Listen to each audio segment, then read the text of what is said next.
Good morning दोस्तों। आज हम जनसत्ता के एडिटोरियल गरीबी का दुष्चक्र जो 20/7/2020 का एडिटोरियल है आया हुआ है। आज हम इसके बारे में चर्चा करेंगे। तो आज हम बात करते हैं इस गरीबी के दुष्चक्र के बारे में। एक्चुअली गरीबी भारत की बहुत बड़ी समस्या है और यह आज़ादी के बाद से ही एक बहुत बड़ी समस्या रही है। आज़ादी के पहले तो थी ही, उसके बाद भी लगातार हमारी सरकारें इस समस्या से उबरने का प्रयास कर रही हैं, लेकिन आज भी हम इस समस्या से पूरी तरह से उबर नहीं पाए हैं। हालांकि ये जो संयुक्त राष्ट्र का विकास कार्यक्रम और Oxford poverty and human development initiative की एक रिपोर्ट आई है, जिसके माध्यम से ये कहा गया है कि 2005 से 2016 के बीच में भारत में 27 करोड़ से ज़्यादा लोगों को गरीबी से बाहर आना गरीबी दूर करने की दिशा में एक बहुत बड़ी उपलब्धि मानी जा सकती है। 27 करोड़ से ज़्यादा लोग 2005 से 16 के बीच में गरीबी रेखा से बाहर निकले। हालांकि विगत 3 वर्षों में यह आंकड़ा कुछ और बड़ा हुआ भी निकल सकता है। चूँकि ये रिपोर्ट 16 तक की है, इस समय 20 चल रहा है, तो पिछले 3 सालों में ये रिपोर्ट और भी बढ़ा हुआ निकल सकता है। यानी 27 करोड़ से हो सकता है 30 करोड़ लोग गरीबी के दुष्चक्र से बाहर आए हों। इससे यह लगता है कि गरीबी दूर करने की योजनाएं कुछ हद तक तो सफल रही हैं। गरीबी हटाने की दिशा में ऐसी सफलता भविष्य के लिए रास्ता दिखाने वाली है। इससे यह भी स्पष्ट है कि गरीबी हटाने की योजनाओं को पूरी क्षमता और ईमानदारी के साथ यदि लागू किया जाए तो भारत से गरीबी खत्म करना नामुमकिन नहीं है। हालांकि इस कटु सत्य से कोई इनकार नहीं करेगा कि गरीबी से लड़ने में सबसे बड़ी समस्या भ्रष्टाचार की रही है।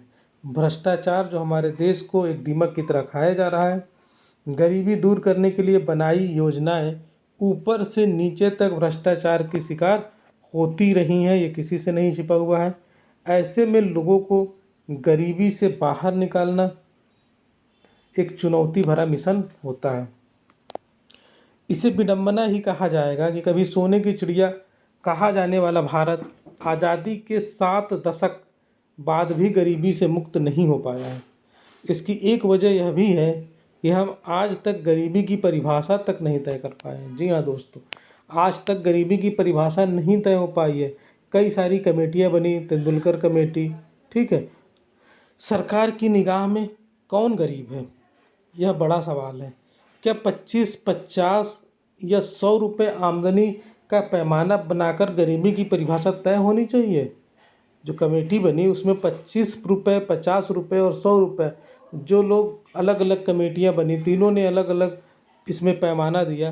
तो क्या आपको लगता है कि जो रोज़ 25 रुपये कमा रहा हो, 50 रुपये, यहाँ तक कि 100 रुपये भी कमा रहा हो, तो महीने में 3000 रुपये हुआ, उसको मान लिया जाता है कि वो गरीबी के दुष्चक्र से निकल चुका है। लेकिन ये सब बेमतलब है। गरीबी की परिभाषा तय करने के लिए एक नहीं कई कमेटियां बनी और सबने अपनी रिपोर्ट दी, लेकिन गरीबी को लेकर एक राय कोई नहीं बन पाई। गरीब और गरीबी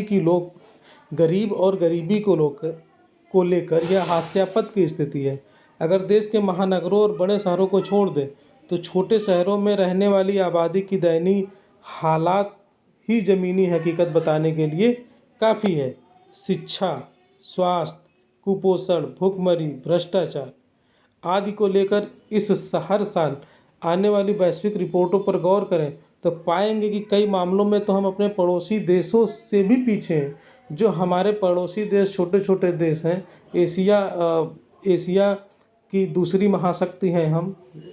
एशिया में चाइना के बाद जो विश्व में महाशक्ति में गिनती होती है भारत की।